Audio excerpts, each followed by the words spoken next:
Calvin Magic Johnson. Magic was born on August 14th, 1959 in Lansing, Michigan. He had 9 brothers and sisters, so obviously a big family, and he earned his nickname Magic after a sports writer witnessed him record a triple-double at his high school, at Everest High School. Magic played college ball at Michigan State University, and he was a 6'9" point guard, which is pretty amazing for these times, especially. Normally played by little 6-foot white boys, so 6'9" point guard is pretty amazing. And he won the NCAA championship his sophomore year, and he played against Larry Bird in Indiana State, and it was just kind of the first game of the rivalry that carried on to the NBA. He was drafted #1 overall by the Los Angeles Lakers in 1979, and he won the NBA Finals his rookie year. And he also won the Finals MVP award, so pretty amazing as a rookie to win the most prestigious award in the Finals. He also won the NBA Finals again in his 3rd season, and they played the Philadelphia 76ers both of those years. And then he won 3 MVP awards through his whole NBA career in 1987, 1989, and 1990. And then Johnson finished his career with 5 NBA championships.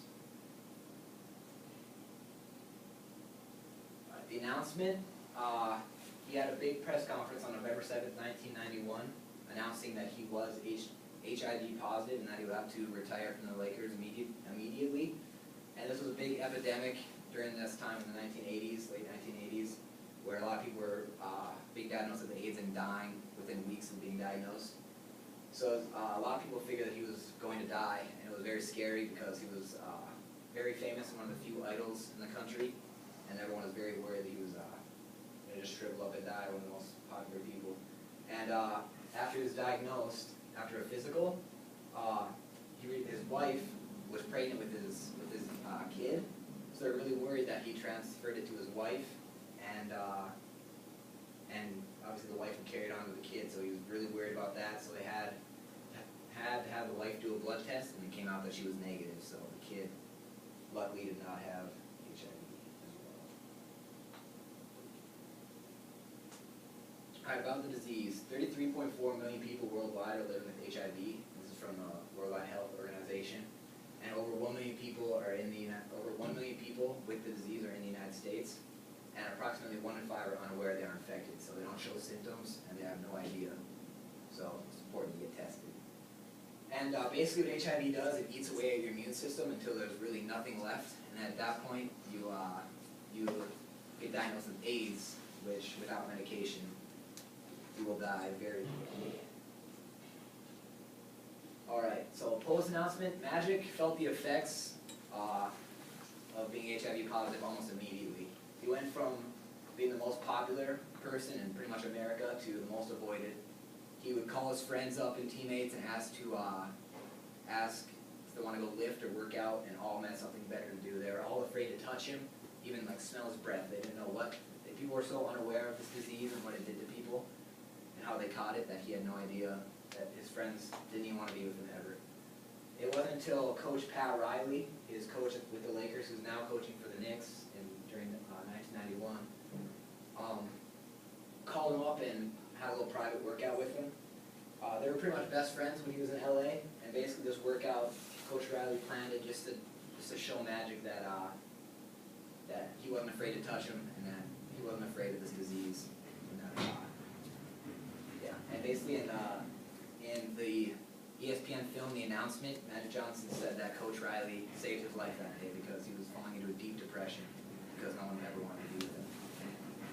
And so Magic retired in November, but he was still on the ballot for the 1992 All-Star Game, which is basically just a game where all of the NBA's best players are voted in by the fans to play.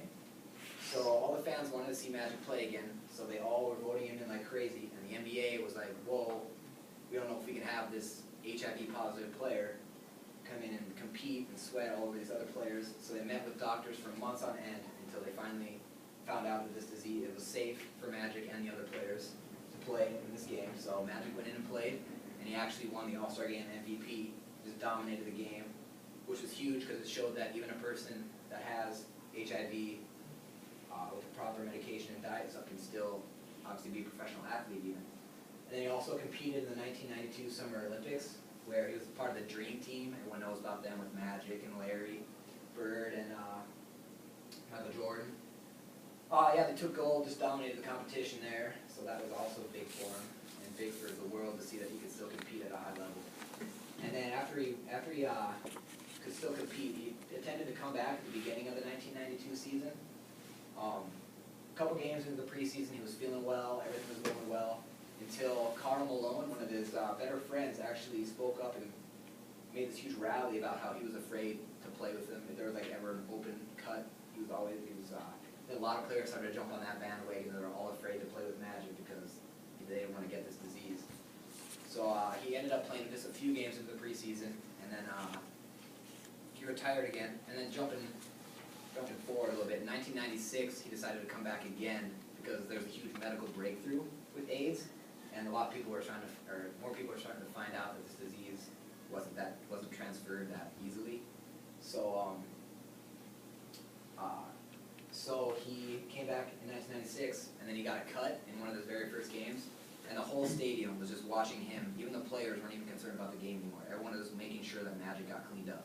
And he sensed that, and he was like, I love the game too much to be a distraction, so he decided to retire right there because he just couldn't play. Magic Johnson is the face of HIV and AIDS. He is and was an advocate for HIV prevention and research, and he created the Magic Johnson Foundation, which is basically just a big foundation for research and prevention. Talks a lot about unprotected sex because that is how he got it. So yeah, big advocate for unprotected sex. And he also wrote books such as My Life and What You Can Do to Avoid AIDS. So became a really big face for the disease. And what he does now, Magic is inducted into the Basketball Hall of Fame in 2002. He was inducted into the College Basketball Hall of Fame in 2009. And then, as said in biography.com, Magic Johnson Enterprises, which is it's just a chain of business things such as Starbucks and movie theaters that he buys and brings them into underprivileged areas that can't really afford to have those in there. So he's making more money now than he ever did playing basketball. He's just a billionaire. So he really is a remarkable man because he got this disease and he could have just fled from it and just hid from all his friends and just kind of got out of the spotlight, but he decided to push through it and really try to help out and help educate other people. So it was really interesting to research him because dude was just amazing, the things that he did.